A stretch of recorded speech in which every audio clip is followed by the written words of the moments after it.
We plan, we prepare, we pack the bag and map the route, and trust that life will follow the plan that we've laid out for it.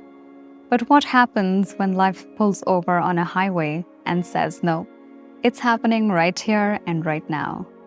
My guest today is Divya, a woman who made a conscious choice to leave behind her dream, a career, and a life many would envy, to come home and be present for her children, another dream she had.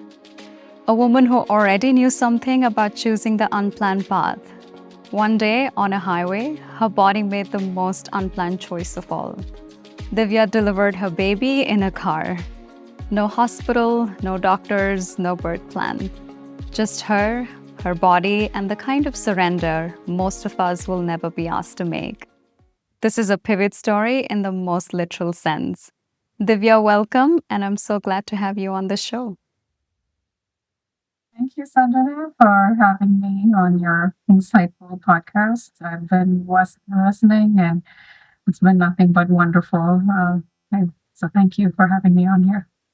Thank you. I'm so excited that you said yes to sharing this story because I know I've heard of it, through family and friends. And of course, it seemed like, oh my goodness, really? But I think if I had to pause and actually think about it, it seems almost like terrifying and impossible. So let's get straight into that and talk about what this ride was like for you, which was probably a most unexpected outcome. So, this was actually about we're coming up on my daughter's eighth birthday. So, this was about 8 years ago.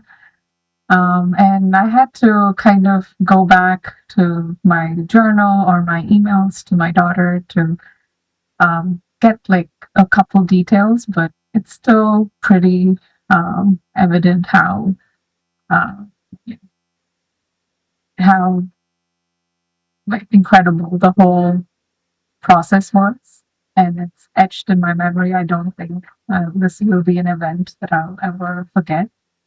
So I was, I still am, but I was this very organized and prepared research kind of person with everything I did, whether it was at work or even with, you know, being a young mom, new mom.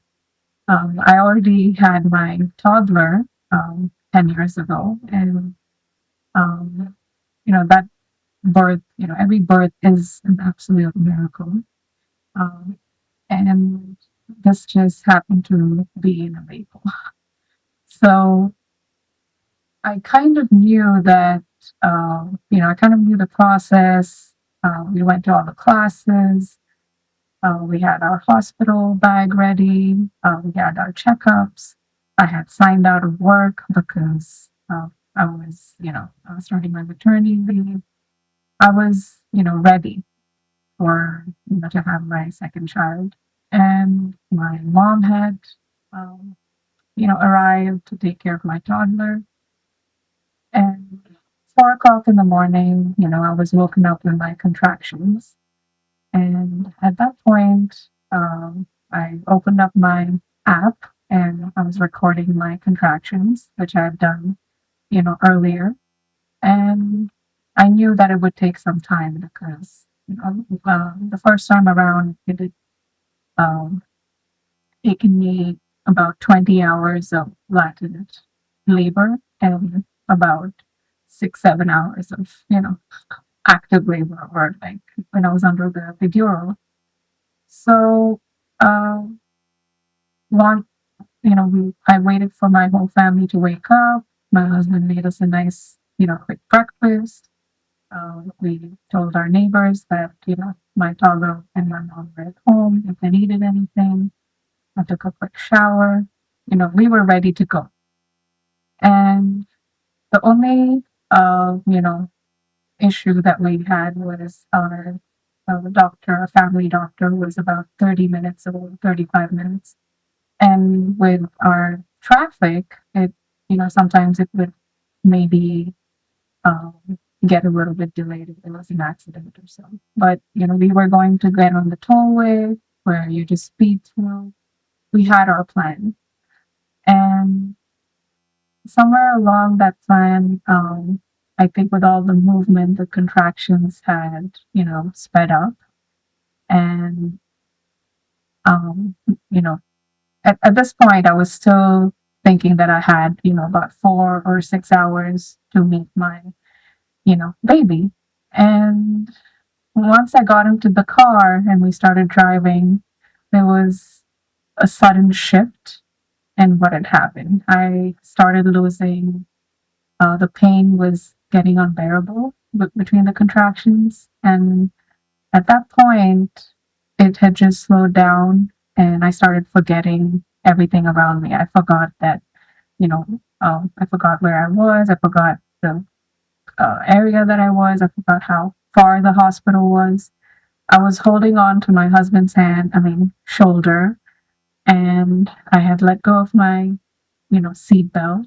And I was just getting through each contraction, which had started speeding up one breath at a time. Um, and at that point, I still thought I was going to make it to the hospital. So I didn't think to, maybe stop at a nearby hospital or just park. The goal was in our heads that we would make it. And these contractions, I was familiar to them because they were painful in the first time around. And the pain had been so drastic that I was, you throw up because there's no other outlet of that pain. So you're throwing up in the, I found my daughter's snack box and I threw up in it too. Um, so little details like that, I maybe forgot, but um, we were on the tollway on the shoulder going 85 miles an hour, maybe even 95. I don't recollect. And there was no one stopping this big minivan with a baby on board sticker. There was no cop car. There was, no one in our way. We were flying through traffic. And at some point, we were about 10 minutes away. And then the pain had just taken over my body. All the hormones had taken over my body. I became a spectator to whatever was going on. And at that point, I forgot that, like, we were on a highway. I forgot that I was in a car. It was, um, and I was in some kind of transcend, like in some kind of state that it was like a tunnel vision. Like it was just me and whatever was going on. And I was just kind of watching it happen. And my husband was on, during this time, he was on, uh, you know, the phone with my nurse and making sure the room was absolutely ready to go because, uh, I was very calm and I was because I was getting through the pain, I wasn't saying much to him. But he just knew by the way that I was holding his shoulder that, you know, Yeah. it was, we were gonna be in the hospital and this would happen. And we were 10 minutes away when I just, in all that pain, I grabbed him closer and I said, "This is it."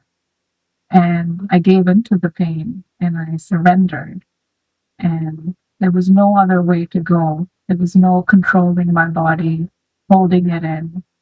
I just had to release that pain. And um, her head pops out. And my husband, you know, I'm so glad he didn't pass out or, you know, swerve because at that point we got off the tollway and onto the highway, and these Texas highways are like, 8 or 10 lanes wide.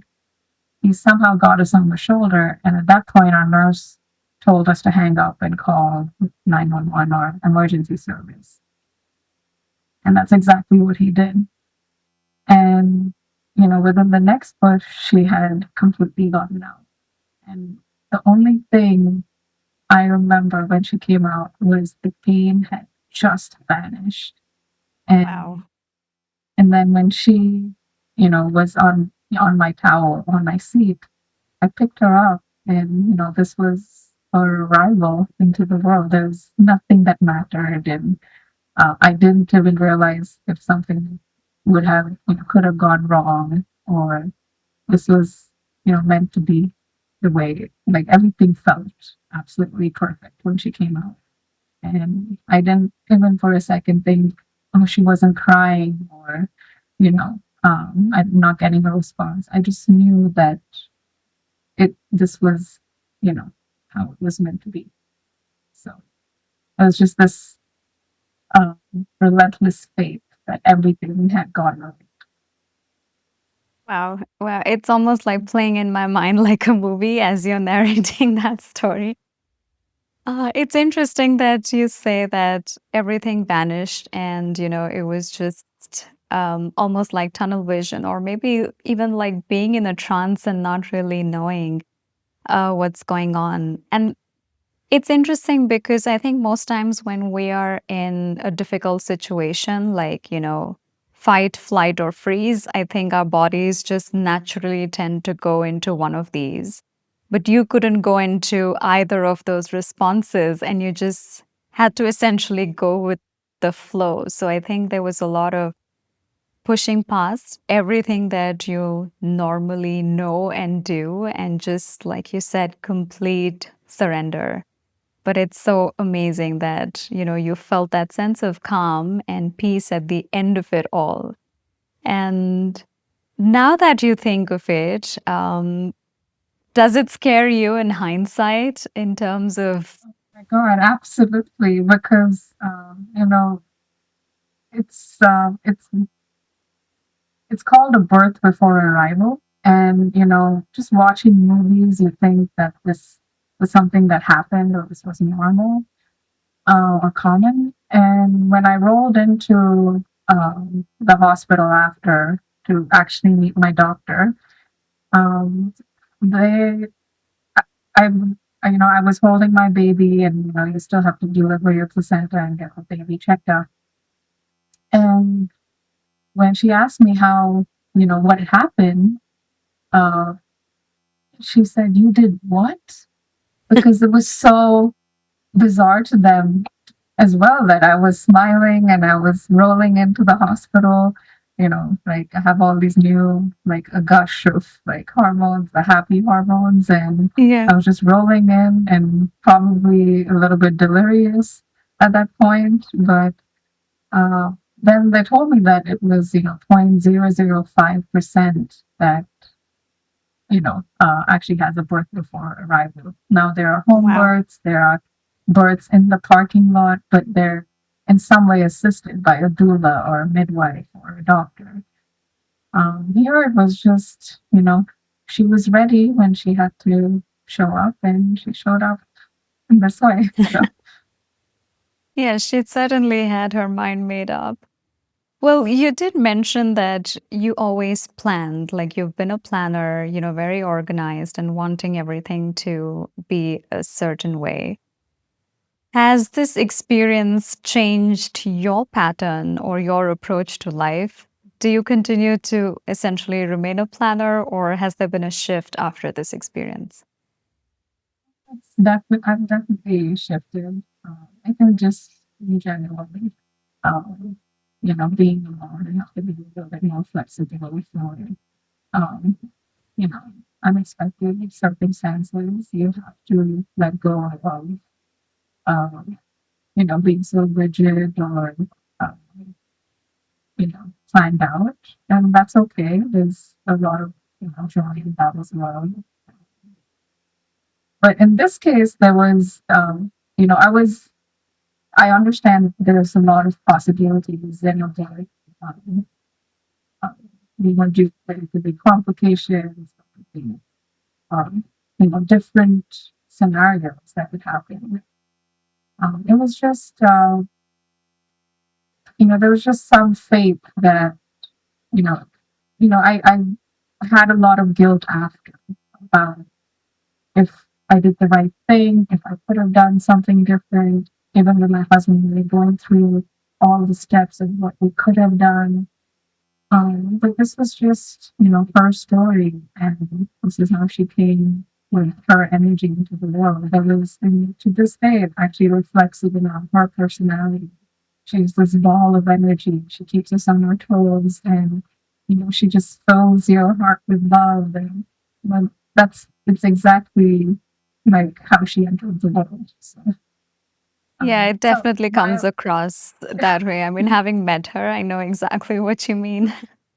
yeah, so while I am like a little bit more, I don't think it's because of this particular incident, but uh, it definitely I'm definitely not as organized. I'm more go with the flow and trust the process sort of person now. That's interesting. Well, so we do know that, giving birth to a child is it's like a dance between, the mother and the child, and it's a very symbiotic relationship, and you're going through that process together. So, having had this very unique experience the second time around, has it created a different kind of relationship or bond with your second daughter in comparison to your first? Not to know. I don't think so. Again, um, the way that they arrived in the world has a lot to do with them. And my older one was very cautious and calculated, and she when she came, there was this light that she brought into our lives, and that's exactly how she is now. She's, she's even her birth story. She was very calm and she took her time, and that's exactly how she is into this day. And I guess I'm a little bit more intuitive and hyper aware of my body.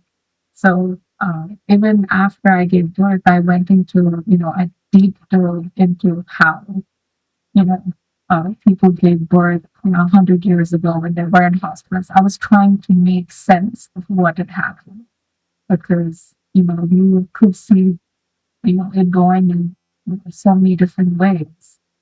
And you have this guilt that, what if something, had happened that wasn't supposed to happen. So you have this guilt that, already you're, maybe failed as a mom.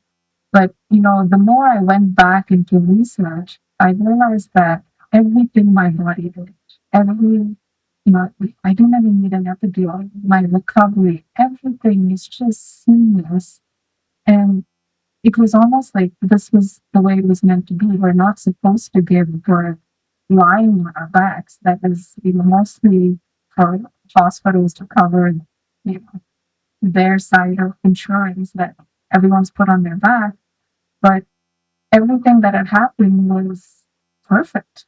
Maybe not in a car. If I had to do it all over again, this is the best way possible. But maybe, in a more scenic place, Yeah. better music, calm music playing. But um, I wouldn't change anything about it. So, Wow, that's very interesting. Um, Again, going back to the fact that you've had two children and two very different experiences, have you seen something shift in you each time differently? What's your experience with motherhood been like the first time? And has that changed or been different or evolved in any way after round number two? so when I was, a kid, I always envisioned, somewhere in this party that I would have two kids and a dog. It was always something that I wanted because in like how I wanted my kids. It was uh, even if it didn't come through me, I would have maybe have adopted. But I always pictured that for myself. And once I, became a mom, I just realized. There was a lot of guilt that born with as well. When you have kids, you're always trying to figure out if you make the right choice, the right decision. Every day, you're trying to do the best for them.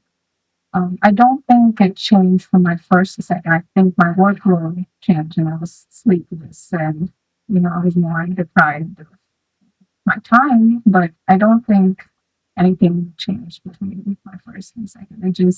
It was a story that everyone wanted to hear. And at some point, I didn't want to share my story because these are the stories that, local news may pick up. And my daughter wasn't even registered anywhere because no one had witnessed her birth except my husband. So, Oh. and I could have taken someone else's baby and, someone in another world. So I had to prove to the Houston birth office that I had this pregnancy, I was seeing my doctor. I had to pull records from my emergency bill, like the 911 emergency vehicle bill. I had to show proof of my maternity leave from my office. I had to do all these things to prove that this is actually my baby. So, Oh, wow. um, Okay, I didn't think yeah, about that angle at all.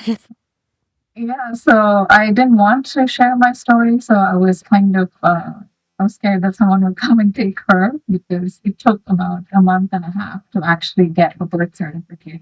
And, there's evidence there, like her birthplace says US 59, which is like a highway. It's not a town, it's not a place, it's a highway. So, Oh, goodness. So that's a whole other layer of stress, to say the least, And that's not something you ever anticipate or even come to think of as a possibility.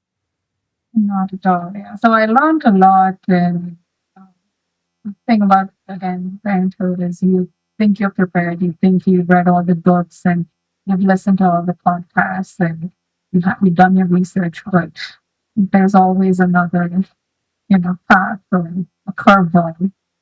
Not just for me, I think for most parents, there's always something to look, look out for. Yeah, yeah, sure.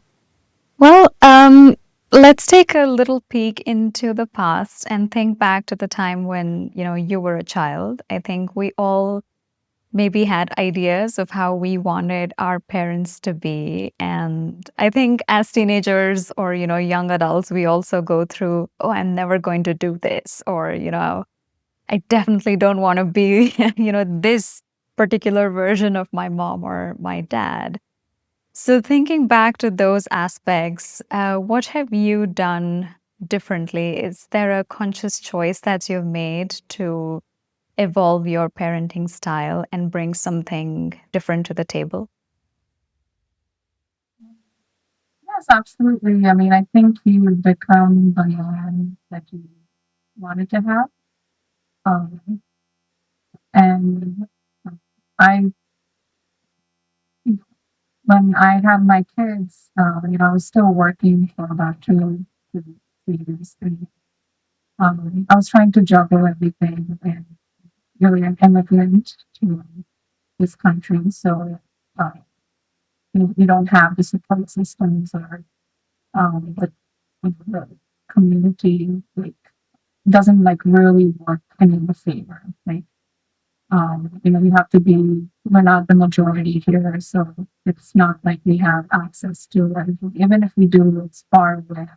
It's not very attainable. So, setting all of that up takes, a lot of time and energy.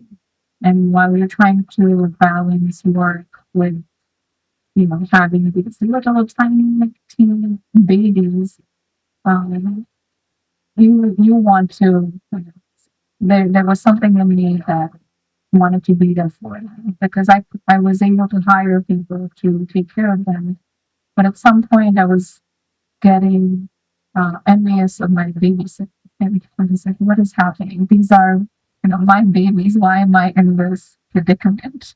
So, Yeah, why is someone else getting to yeah, spend all this time with them? yes, I realized that, they brought a lot of joy and, it is absolutely like the hardest job ever to, have two.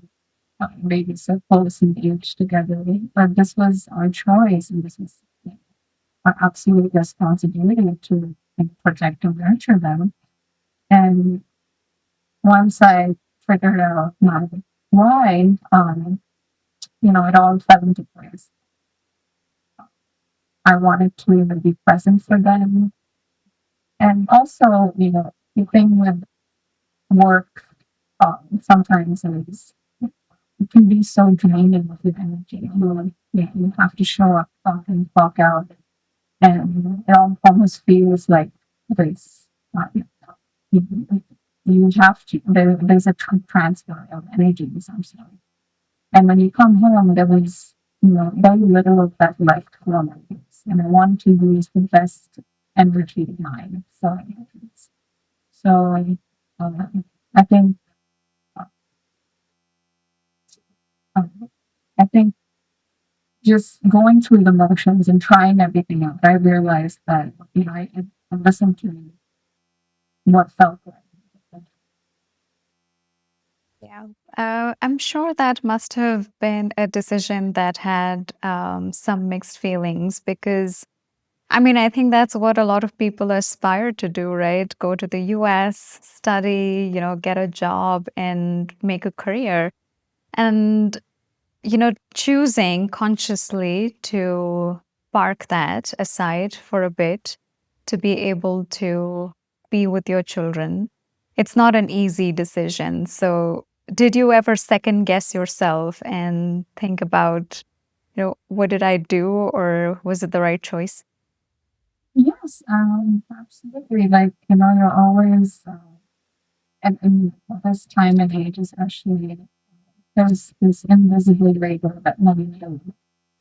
We have to keep up with all these traditional, aspects of being young and being kids and being the manager of the house and thinking about everyone's well-being, taking care of the extended family in a certain aspect, and working while the world has adapted to that. In some cases, in little pockets, they have, of course, but as in general, you see, women don't always work. It's just unpaid labor, and and this that feels like it's just like this office like mechanism that was even set up for the convenience of men. Um, even like your hobbies and I when I was working, I didn't have time to do for myself. So I started to realize that this is not how I wanted my energy to be spent. I didn't want to wait for the time and to enjoy my life. I wanted some peace and uh, you know, consciousness in what I was doing every day. And it was incredibly hard. It was incredibly hard to see everyone, hustle and push through and rise up in their career, like in my own colleagues, see them rise up and kind of just take that break. Because once you take that break, when you start back up, you have to start from scratch again. Yeah. Um, but I knew that, in that sense, if I wanted to go in somewhere and have that routine and work, I would be able to until, my last day, whether it was 90 or 85.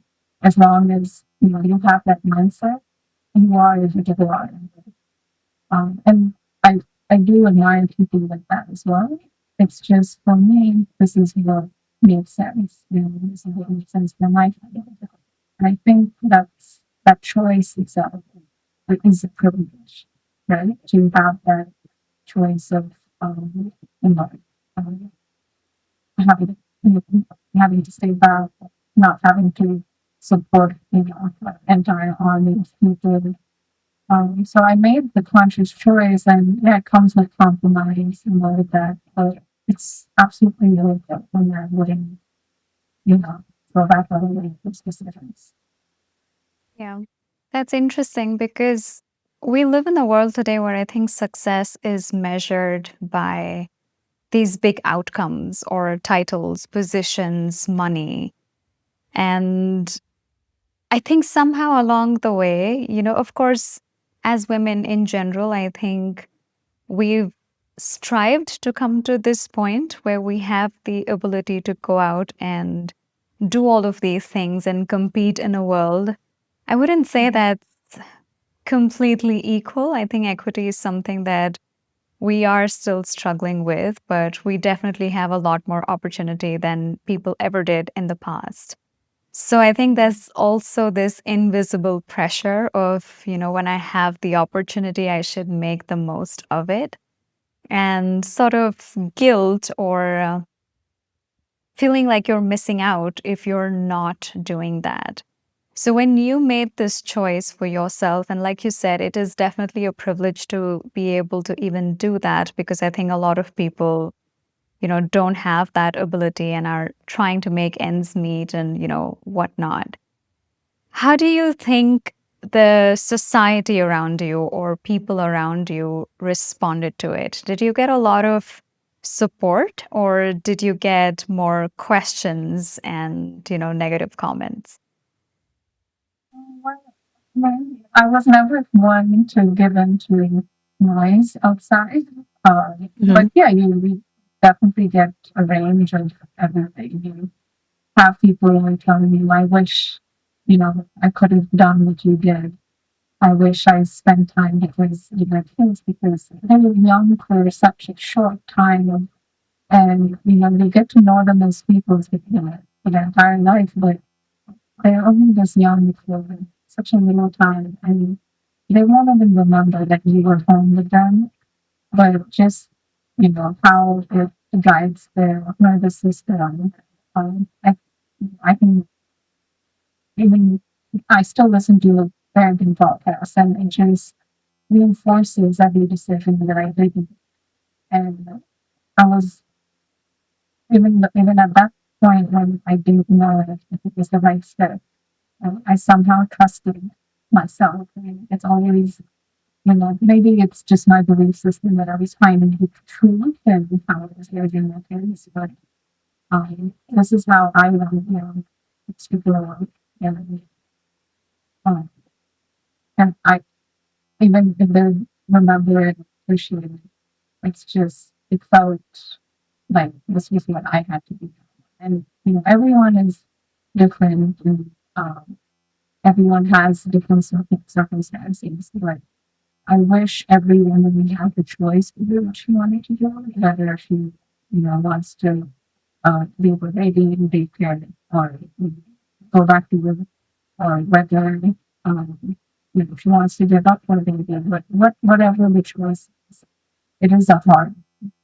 Um, and I just think every woman should have a choice and you should respect what every woman chooses for herself.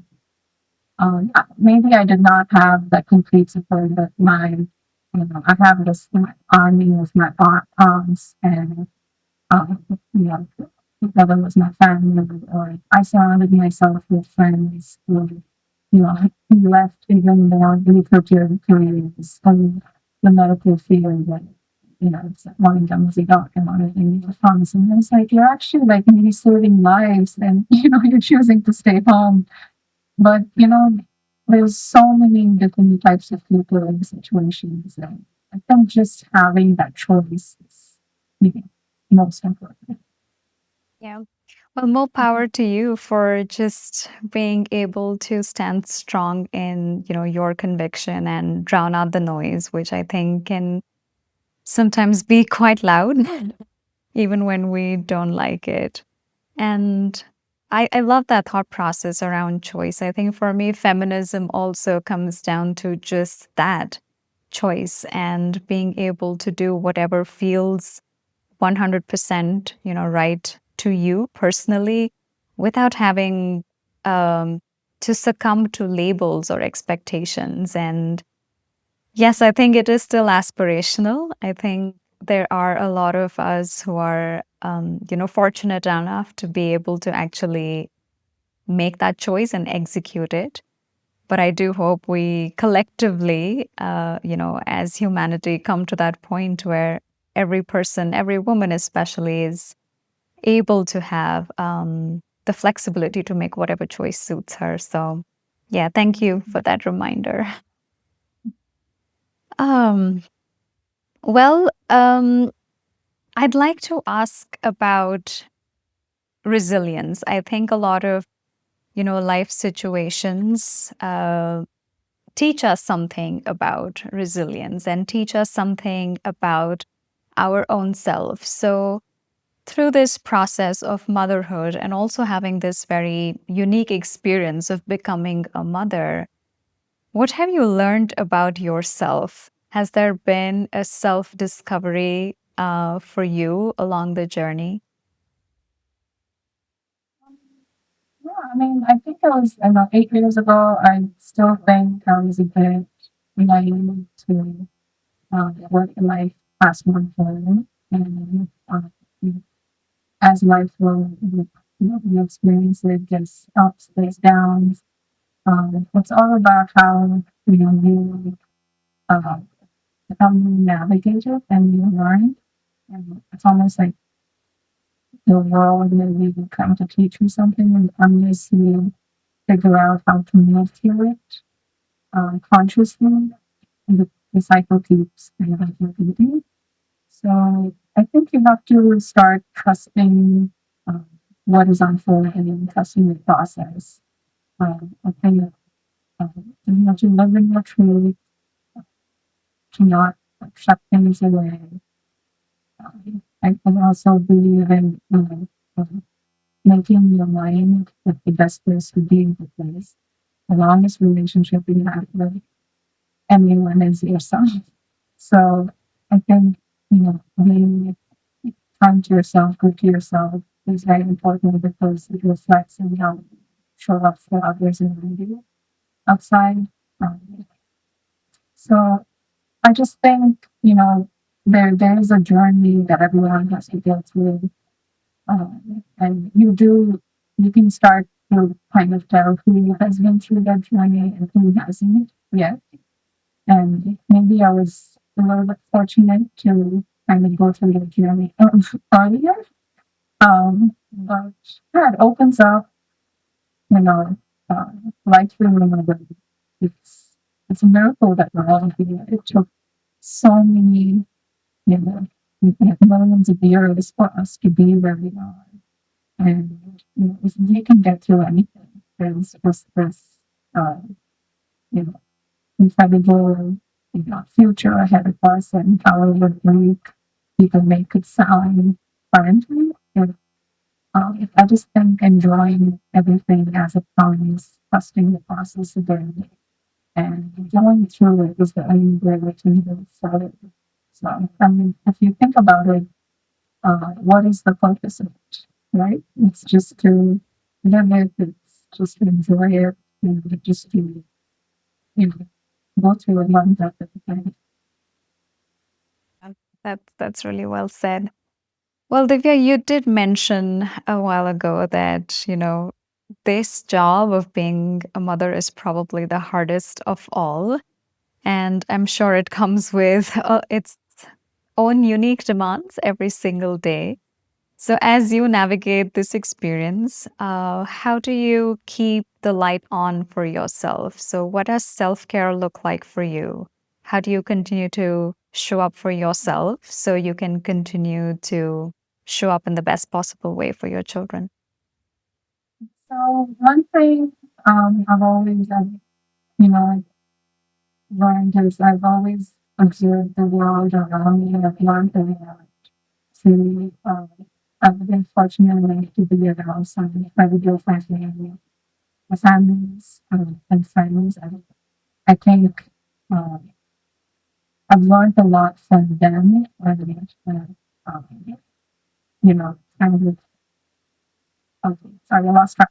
Actually, what was the No, question again? the question was, what does self care look like for you? Oh, self What care, do you, yes. yeah, how do you So invest in actually, yourself?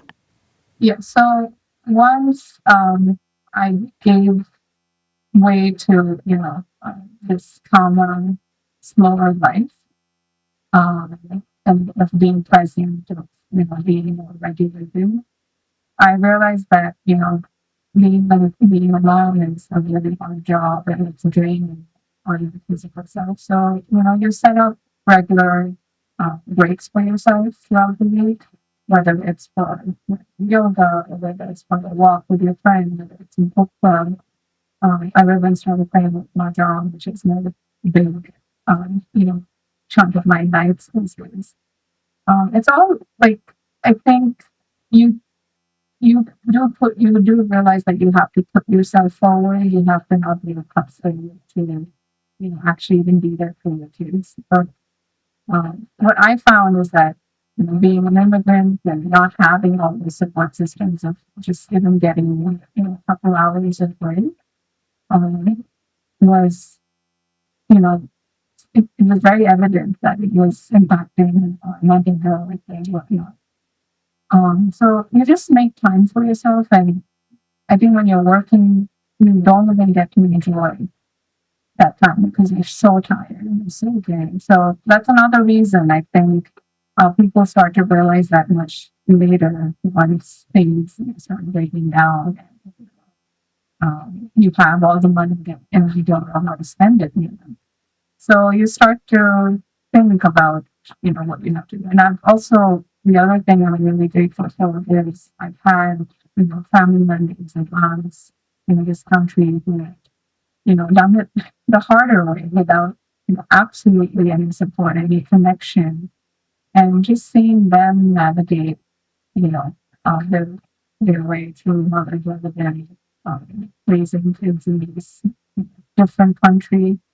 I've gotten, great advice from them, support from them, and honestly, they give me the biggest breaks that I could ever have. So I'm grateful for that too. And I just think, again, every woman has to make a choice for, what her, where her life is, where her, um, joy is coming from, and stick to it. Go to it. And for me, this was my um, conscious choice. If I volunteer I'm gonna give this my best shot. And